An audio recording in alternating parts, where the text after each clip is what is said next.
Whether you're a kid or you have a kid, or if you've ever been a kid, then you know who this is. Santa Claus, Kris Kringle, Father Christmas, jolly old Saint Nick. He's the iconic face of Christmas in America. His image is everywhere at Christmas time, on signs and billboards and commercials, covers of books and magazines. And there's no shortage of live sightings either. He seems to be everywhere at once. But how can that be?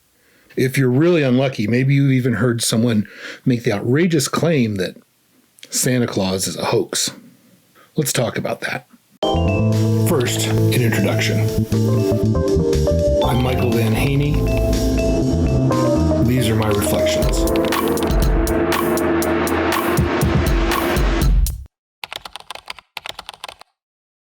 I want to thank you for watching the first chapter of my video series, Reflections, where I explore, playfully, my own observations about this world that I live in. Today is Christmas Eve, 2020. It's been a rough year, especially if you enjoy thoughtful discourse or have any attachment to the welfare of human beings, for that matter. I could really start with some heavy topics like how beliefs are formed, how fallacies and propaganda like to hang out together, or maybe even how the most fundamental and personal human challenges, such as getting food, feeling love, and exploring one's own identity, are recapitulated in our society's greatest failures. But it's Christmas, so we're going to start with Santa Claus. Santa Claus is important to me. He's my favorite holiday icon, and if there's anybody who thinks the Easter Bunny is cooler than Santa, I haven't met that person yet. I'm not talking about this guy either. That's important, but it's a topic for another video. Once we know each other a little better. But today is Christmas Eve, and this is Santa's Day. When I was a kid, we always hung the stockings for Santa. We put out milk and cookies, and when I went to the living room on Christmas morning, I always had a feeling of excitement, anticipation, and just the sense that something had changed. Something happened while I was asleep. And here's a confession. My family never stopped. My parents are gone now. I don't really remember the last Christmas I spent with my mom. It was a really bad year. It was the 5th year without my dad, and she was really sick. It was the year I turned 40, and my wife at the time was, let's just say, somewhere else. I'd lost my job, and I was trying to start a new business, so there was a lot going on in that year. 2020 has been easy in comparison for me. I just don't have the memories of that actual day. But I know this. I know I went there on Christmas morning to my mom's house, 40 years old, and I'm sure the stockings were stuffed with little boxes and candies, and for at least the last decade or so, there was always a couple of lottery tickets in there too, because, I guess Santa loves a little casual gambling. He never left me a big winner, though, but that's probably for the best. This notion that Santa might not be real has been a thorn in my side for years. I was 6 years old, first grade, the first time I heard some smart-ass, self-righteous, joy-hating child try to convince everyone that Santa wasn't real. She saw something. Sometimes in life we encounter a question that seems funny but obvious.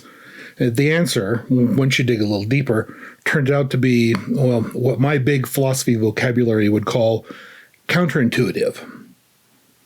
Here's my favorite example. Is 0 an even number? I can tell you that 0 categorically is an even number. It will follow every definition of an even number. See, the answer is obvious and quite clear to an expert, but it takes a certain amount of thought to get to that place. There's this thing we do with Santa Claus, which, in an effort to maintain the Christmas spirit, we turn the story up to 11. We make it bigger, brighter, more colorful, more fantastic. And there's a good reason for this, but it also carries a poison pill. The way I see it, there's two main camps represented in the battle over how to talk about Santa Claus. Now, there's a minority faction that not only regards Santa as a hoax, but they see it as an insidious lie, a deception, a misrepresentation of reality that twists and confuses the minds of children. This harmful practice, they say, teaches the kids that adults cannot be trusted, or even worse, makes them susceptible to all manner of pseudoscientific garbage. Believe in Santa Claus today, and tomorrow you're a flat earther. I've got to bite my tongue now before I make this political. But people of the future, I did say it was 2020, right? We'll come back to deception, but I want to talk about the other side. There are also those who regard Santa as a kind of a loving lie, a little white lie. Let the children have the magic of Christmas now, they say. Soon enough, the world will kick them in their perfect little white teeth, and they can choke on the blood of reality when they grow up and have to start paying taxes and doing other adulting things. But there's a mistake that both sides are making, and it's a simple mistake, but there's no excuse for it. Because the definitive answer to the existence of Santa Claus was settled 123 years ago in 1897. I doubt there's an adult alive watching this now who hasn't heard the words, "Yes, Virginia, there is a Santa Claus." But if you don't know, it was a newspaper editorial published in the New York Sun, and it answered a young reader's question. Dear editors, I am 8 years old. Some of my little friends say there is no Santa Claus. Papa says if you see it in the sun, it's so. Please tell me the truth. Is there a Santa Claus?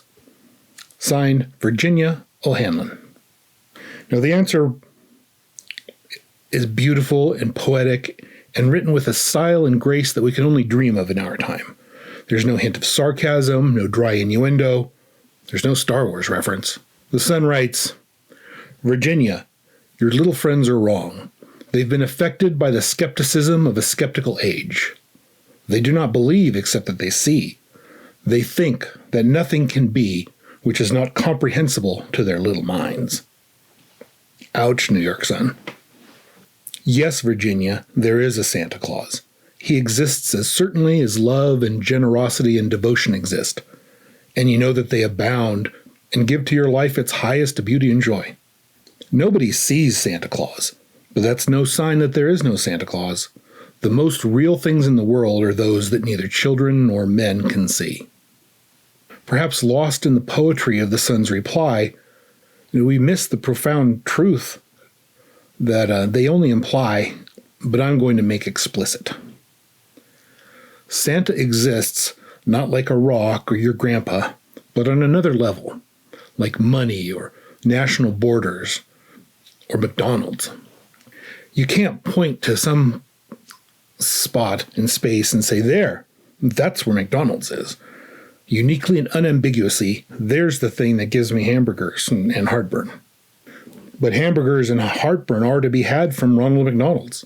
It's no mystery, supernatural or metaphorical. You can buy a hamburger from McDonald's. But how? Now, this isn't a trick question. You buy it from someone who works there, an agent, a representative. We might call them Ronald McDonald's little helpers. Stories are the way we store our beliefs. Not in sentences, not isolated facts, but collections of facts and judgments and arguments all collected together in a common context and shared in a familiar structure. A story has a structure, it has a point or several points, and has details.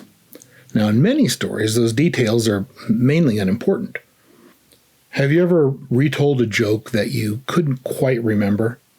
Maybe remember how the joke works, but you can't remember the characters exactly, so you make up the unimportant parts.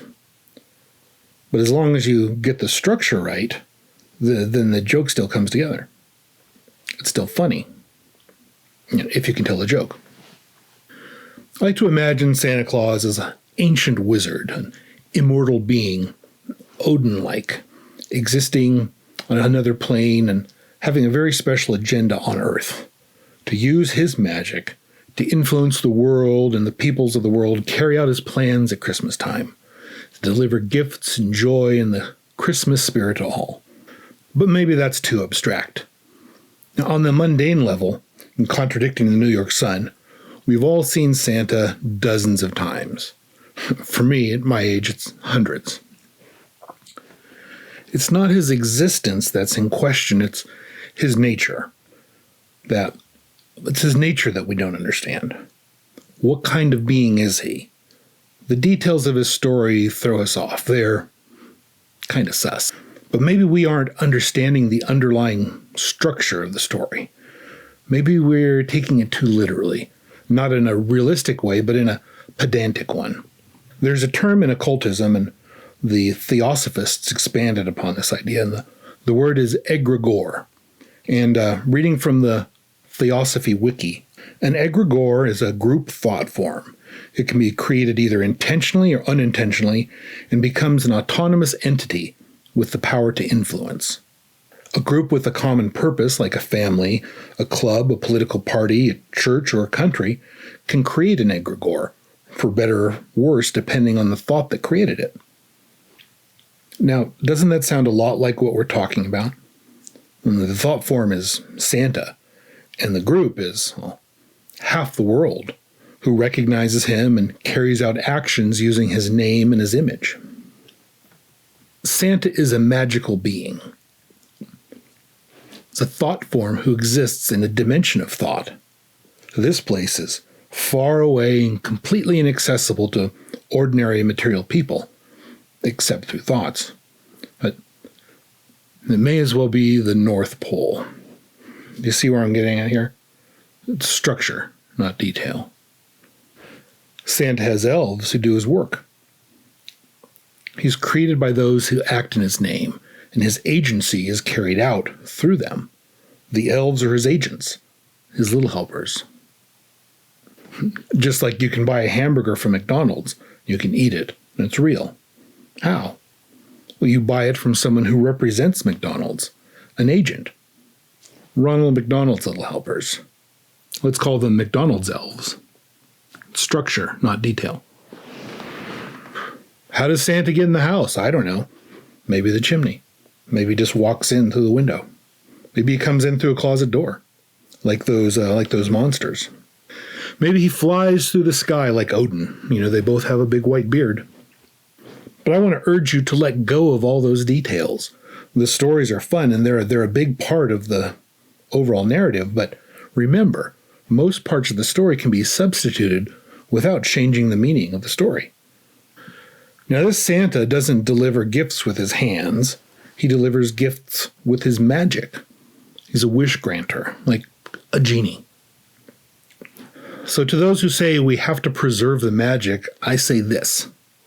Our magic man, Santa, is made of thoughts and history and context. He's more God than human.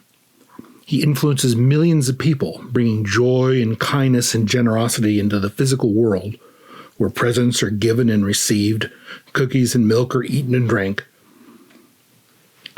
He's more important, he's more magical and more special than a magic man who merely slips in through the chimney. This story of Santa is more magic. Children don't need to be protected from deep symbolic truth. Everything we see and hear and touch is abstract, created in the mind, like Plato's allegory of the cave. All we see are the lights reflected on the backs of our eyes. There's no knowledge, no understanding, and no meaning of anything without symbols. Symbols are the building blocks of our experience. Symbolic truth is truth. Think about seeing Santa at the mall, at Disneyland, at the library, the community center, the zoo. The pedantic way of interpreting it says that it's a guy in a suit. But so is a policeman, a judge, the president, and the kid on the McDonald's drive-thru. They're all guys in suits, but they're more than that because of context, because of agency, because of the structure of the social reality that we all participate in. They are the police, the courts, the law, McDonald's, the source of our lunch. This is my conclusion. When I put on the garb of Santa Claus and I perform the Christmas rituals of giving and receiving, I am Santa. I want to thank you for watching. This interpretation of Santa Claus has been on my mind for years, before I even had a daughter, and now my daughter is 7 years old. I dedicate this video to you, Veronica, and I hope that the story of Santa Claus is even more special and more magical than ever before. Merry Christmas.